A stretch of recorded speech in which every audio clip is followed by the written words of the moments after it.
അഫ്ഗാനിസ്ഥാന്റെ political history എക്കാലത്തും ഉയർച്ച താഴ്ചകളുടെയും ഉയർന്ന പ്രത്യാശകൾ വീണുടയുന്നതിന്റെയും നേർക്കാഴ്ചയാണ്.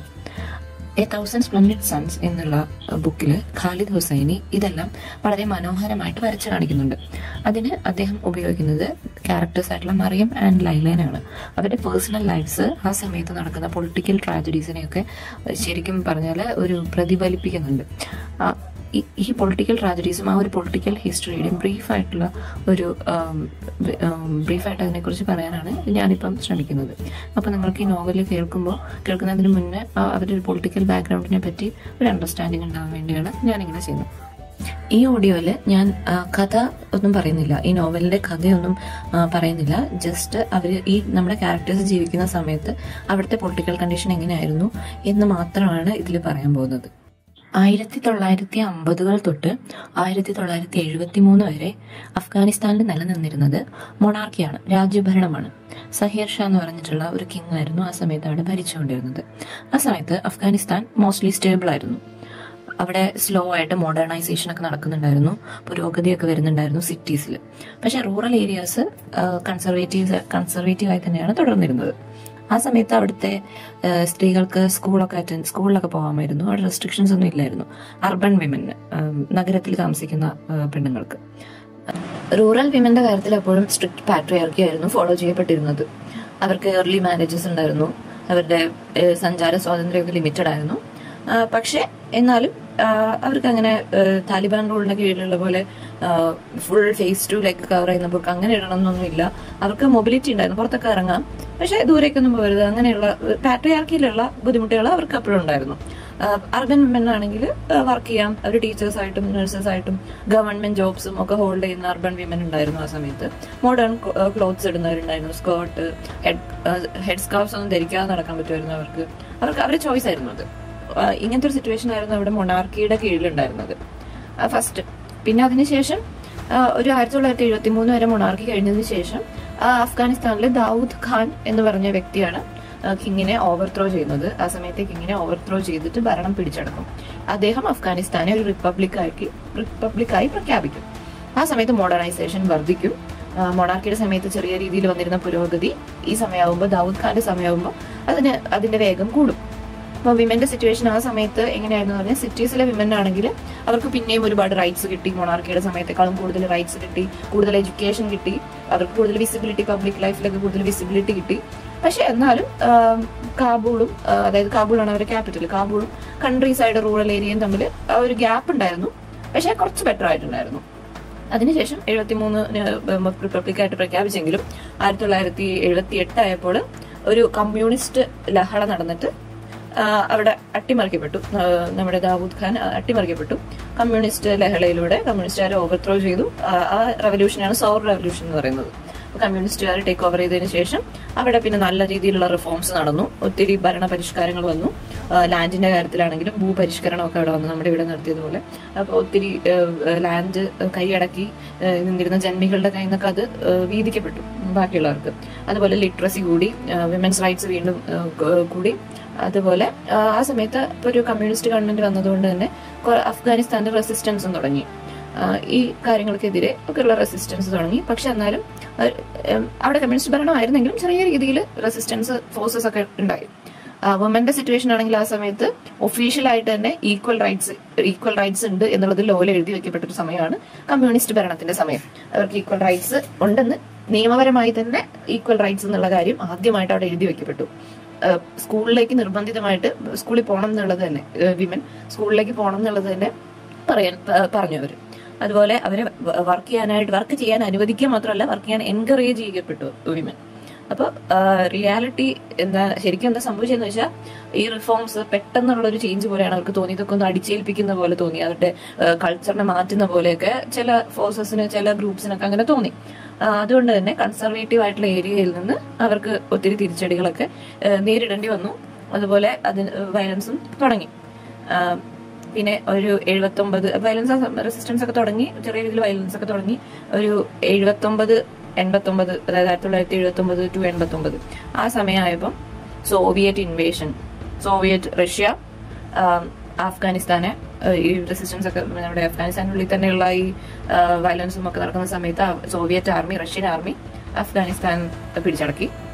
ആ സമയത്ത് തന്നെ നമ്മുടെ മുജാഹിദീൻ എന്ന് പറഞ്ഞ സംഘടന, ഇസ്ലാമിക് ഫൈറ്റേഴ്സ് ആണ് അവര് റെസിസ്റ്റ് ചെയ്തു.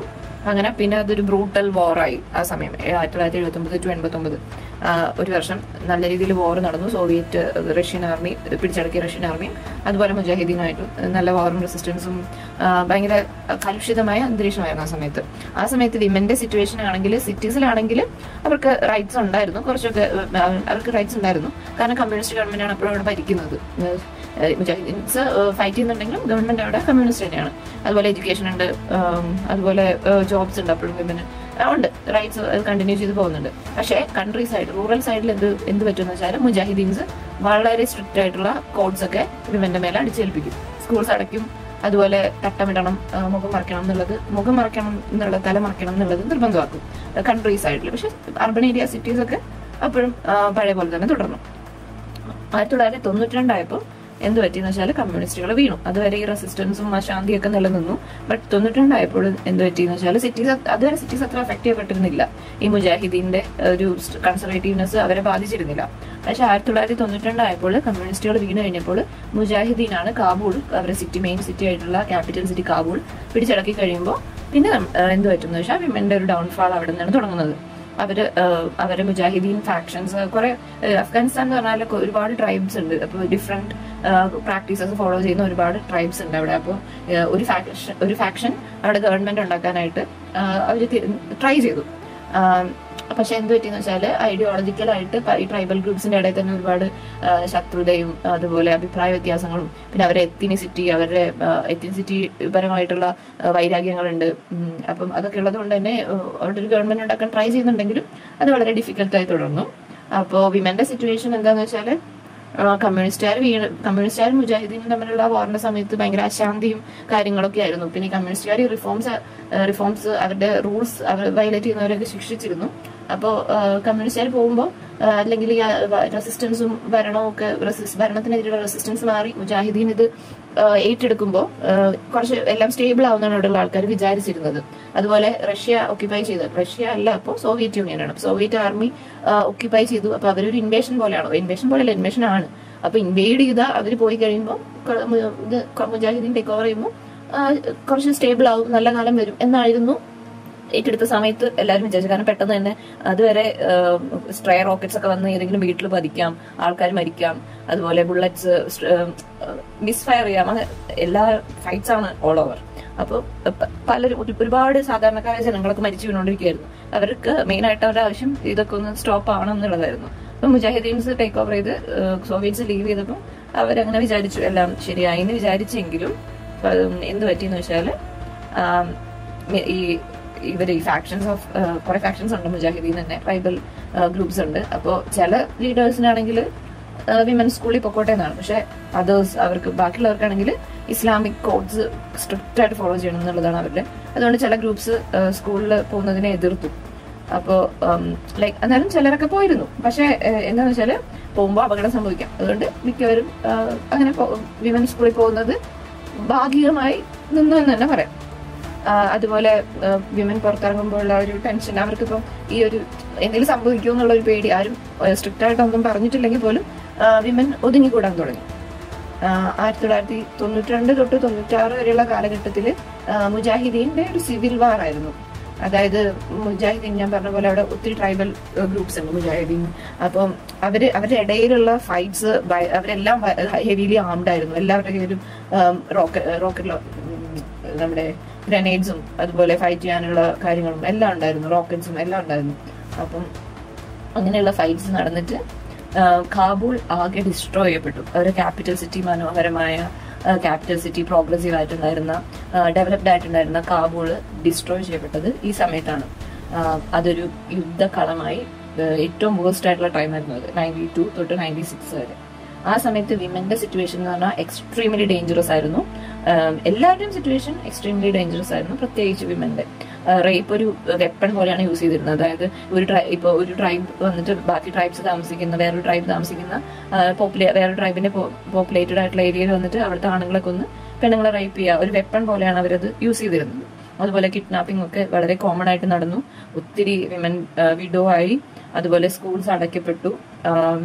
ഒരു യൂണിഫൈഡ് ലോ ഒന്നും അവിടെ ഇല്ല. ചില നേതാക്കൾ പറയും ഇത് ചെയ്തോ, ചിലർ ഇത് ചെയ്യണ്ട, അങ്ങനെ. അപ്പൊ ഒരു പ്രൊട്ടക്ട് ചെയ്യാനായിട്ട് അവിടെ ആൾക്കാരെ പ്രൊട്ടക്ട് ചെയ്യാൻ ഒരു ലോ ഒന്നും ഇല്ലായിരുന്നു. അവിടെ ഫുൾ ഫൈറ്റിംഗ് ആയിരുന്നു. 96 തൊട്ട് 2001 വരെ ആ സമയത്താണ് താലിബാൻ ഭരണം നടക്കുന്നത്. താലിബാൻ അപ്പൊ ഈ ഫാക്ഷൻസ് ഓഫ് മുജാഹിദീൻ ഇങ്ങനെ ഫൈറ്റ് ഒക്കെ ചെയ്തിരിക്കുമ്പോൾ ഒരു താലിബാൻ ഉയർന്നു വരുന്നത് ഒരു യൂണിഫൈഡ് ഫോഴ്സ് പോലെയാണ്. താലിബാനില് ആണെങ്കിൽ എല്ലാ ഫാക്ഷനിൽ നിന്നുള്ള എല്ലാ ട്രൈബൽ ഗ്രൂപ്പിൽ നിന്നുള്ള ആൾക്കാർ അവിടെ ഉണ്ട്. അവരൊരു ഇസ്ലാം എന്നുള്ള ഐഡന്റിറ്റിയുടെ പുറത്ത് ഒത്തുകൂടിയ ആൾക്കാരാണ്. ഏത് ട്രൈബൽ ഫാക്ഷൻ ആയാലും ഒക്കെയാണ് ഇസ്ലാം എന്നുള്ള രീതിയിൽ ഒത്തുകൂടിയ ആൾക്കാരാണ്. അപ്പോൾ അവര് കാബൂൾ ടേക്ക് ഓവർ ചെയ്യും. അവർ ഓൾറെഡി ഫസ്റ്റ് ഒക്കെ റൂറൽ ഏരിയാസ് ടേക്ക് ഓവർ ചെയ്താണ് തുടങ്ങിയത്. ഫൈനലി കാബൂളും കൂടെ ടേക്ക് ഓവർ ചെയ്യും. ആൾക്കാർക്കൊക്കെ ഹൈ ഹോപ്സ് ആയിരുന്നു. ഇവര് പരസ്പരമുള്ള ഫൈറ്റ് ഒക്കെ തീരുമല്ലോ എന്നുള്ളൊരു ഹോപ്പായിരുന്നു. ബട്ട് എന്ത് പറ്റിയെന്ന് വെച്ചാല് താലിബാൻ എക്സ്ട്രീംലി സ്ട്രിക്റ്റ് ആയിരുന്നു. അവര് ഇസ്ലാമിക് ലോ, ആ ശരിയ ലോ ഒരു മാറ്റവും വരുത്താതെ അതുപോലെ തന്നെ ഒരു അക്ഷരം മാറാതെ ആൾക്കാർ പാലിക്കണം എന്നുള്ളതാണ് അവിടെ ഇമ്പോസ് ചെയ്യപ്പെട്ടത്. മെയിനായിട്ട് സഫർ ചെയ്തത് ഓഫ്കോഴ്സ് വിമൻ ആണ്.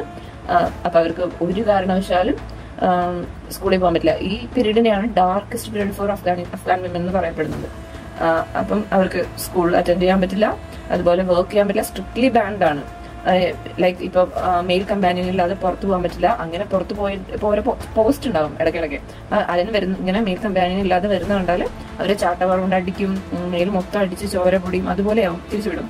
ഇങ്ങനെയാണ് ഭയങ്കര സ്ട്രിക്റ്റ് ആയിട്ട് എൻഫോഴ്സ് ചെയ്യപ്പെട്ടിരുന്ന ലോസ് ആണ് ഇതൊക്കെ. അത് സ്കൂൾ അറ്റൻഡ് ചെയ്യാൻ പാടില്ല, വർക്ക് ചെയ്യാൻ പാടില്ല, അതുപോലെ മെയിൽ ഗാർഡിയൻ ഇല്ലാതെ വീടിന് പുറത്തിറങ്ങരുത്, ഹെഡ് ടു ടോ കവർ ചെയ്യുന്ന ബുർക്ക എന്തായാലും ധരിക്കണം. അതുപോലെ എന്തെങ്കിലും misbehaviour in the sense double കോട്ട്സിലാണ് പറയേണ്ടത്. മിസ്ബിഹേവിയർ അത് കണ്ടാൽ പബ്ലിക് ബീറ്റിംഗ് ആയിരുന്നു ശിക്ഷ. അതുപോലെ ഹോസ്പിറ്റൽസ് ഒക്കെ തമ്മിൽ വ്യത്യാസം, അതായത് മെയിലിനെ നോക്കുന്ന ഹോസ്പിറ്റൽ, വിമനെ നോക്കുന്ന ഹോസ്പിറ്റൽ സെപ്പറേറ്റഡ് ആക്കി, അവർ സെഗ്രിഗേറ്റഡ് ആക്കി. എന്നിട്ട് ഇപ്പൊ ഇവർക്ക് വരുന്ന ഫണ്ടൊക്കെ ഇവർ കൂടുതൽ യൂസ് ചെയ്യുന്നത് മെന്നിന്റെ ഹോസ്പിറ്റൽ റിഫോം ചെയ്യാൻ, അവിടെ എക്യുപ്മെന്റ്സ് കിട്ടാൻ. അവിടെ ആ ഹോസ്പിറ്റലൊക്കെ അടിപൊളിയായിട്ട് അവർ മെയിൻറ്റെയിൻ ചെയ്തു. പക്ഷെ വിമൻ ആണെങ്കിലും വെരി പുവർ ഹെൽത്ത് കെയർ ആണ് അവിടെ. ഈ നോവലിൽ തന്നെ ഒരു സീനിൽ നമ്മുടെ ഒരു ക്യാരക്ടറിന്റെ ഡെലിവറി പെട്ടെന്ന് കോംപ്ലിക്കേറ്റഡ് ആയി. അവിടെ സിസേറിയൻ വേണം എന്നുള്ള ഒരു അവസ്ഥ വരാണ്. അവിടെ ബെഡൊന്നും അങ്ങനെ ഇല്ല, അവർ സെപ്പറേറ്റ് ചെയ്ത് കിടത്താനുള്ള റൂമൊന്നും ഇല്ല. അവിടെ അനസ്തേഷ്യ പോലും ഇല്ല. സിസേറിയൻ ചെയ്യുന്നത് അനസ്തേഷ്യ ഇല്ലാതെയാണ് നമ്മുടെ ക്യാരക്ടറിനെ സിസേറിയൻ ചെയ്യുന്നത്. കാരണം അനസ്തേഷ്യ കൊടുക്കാനുള്ള മരുന്ന് അവിടെ ഇല്ല. അപ്പോൾ ക്യാരക്ടറിന്റെ കൂടെ വന്ന ആൾ ചോദിക്കുന്നുണ്ട്, ഞാൻ എന്തെങ്കിലും ഒരു മരുന്ന് പുറത്ത് മെഡിക്കൽ സ്റ്റോറിൽ പോയി മേടിക്കട്ടെ എന്ന് ചോദിക്കുമ്പോൾ അവർ പറയുന്നത് അങ്ങനെ മേടിക്കാൻ ഇവിടെ അടുത്ത സ്റ്റോറിലൊന്നും ഈ മരുന്നില്ല, നിങ്ങൾ ദൂരെ പോയി മേടിക്കുകയാണെങ്കിൽ നിങ്ങളുടെ കൂടെ മെയിൽ കമ്പാനിയൻ ഇല്ല, അപ്പൊ നിങ്ങൾ എന്തായാലും ബീറ്റ് ചെയ്യും, നിങ്ങൾ എന്തായാലും പിടിക്കും, ഇതൊക്കെ കഴിഞ്ഞ് നിങ്ങൾ ഇവിടെ എത്തുമ്പോഴത്തേക്കും പേഷ്യന്റിനെ നമുക്ക് രക്ഷിക്കാൻ പറ്റില്ല എന്നൊക്കെ പറഞ്ഞ് അപ്പം ആ ഒരു കണ്ടീഷൻ കാണിക്കുന്നതാണ്. ആ ഒരു ഡിഫിക്കൽട്ടി, വിമന്റെ അവസ്ഥ അതിൽ വളരെ വ്യക്തമായിട്ട് കാണിക്കുന്നുണ്ട്. പിന്നെ 2001 വരെയാണ് താലിബാന്റെ സമയം. 2001 ആയപ്പം അറിയാം നമ്മുടെ US ആർമി വരും. അവര് അഫ്ഗാനിസ്ഥാനില് 9/11 നടന്നതുകൊണ്ട് നമ്മുടെ 9/11 നടന്നതിന്റെ ഒരു റിയാക്ഷൻ പോലെ ഒസാമ ബിൻ ലാദനെ താലിബാൻ ഹാർബർ ചെയ്തതുകൊണ്ട് അതുകൊണ്ടൊക്കെയുള്ള കാരണങ്ങൾ കൊണ്ട് താലിബാനെതിരെ തിരിഞ്ഞ് അഫ്ഗാനെ ഫ്രീ ആക്കാം എന്ന് പറഞ്ഞ് US വരും. US ആർമി വന്നു കഴിയുമ്പോൾ താലിബാനെ പുറത്താക്കും, പവർ ചെയ്യുന്നവര് പുറത്താക്കും. അതുപോലെ അഫ്ഗാൻ റിപ്പബ്ലിക് ഫോം ആവുകയാണ്, പുതിയൊരു അഫ്ഗാൻ റിപ്പബ്ലിക് ഫോം ആവുകയാണ്. അങ്ങനെയാണ് വിമന്റെ സിറ്റുവേഷൻ വീണ്ടും മെച്ചപ്പെടും. സ്കൂൾ ആക്സസ്, സ്കൂളിൽ പോകാം, അവർക്ക് ജോബ്സ് വരും, അതുപോലെ പൊളിറ്റിക്കൽ പാർട്ടിസിപ്പേഷൻ വരും. അത് പെർഫെക്റ്റ് ഒന്നും അല്ലായിരുന്നു, പക്ഷെ എല്ലാം പഴയ പോലെ സുന്ദരമായി എന്നൊന്നും പറയാൻ പറ്റില്ല. പക്ഷെ ഒരു ഹ്യൂജ് ഇംപ്രൂവ്മെന്റ് അവിടെ നടക്കും. 2002 അത് കഴിഞ്ഞിട്ട് ഉള്ള ഒരു സമയത്തിനാണ് റീകൺസ്ട്രക്ഷൻ ഇറ എന്ന് പറയുന്നത്. ഇത്രയും നാൾ നശിപ്പിക്കപ്പെട്ട സാധനങ്ങളൊക്കെ വീണ്ടും പതിയെ അവർ റീബിൽഡ് ചെയ്തെടുക്കുന്ന ഒരു സമയമാണ് 2002.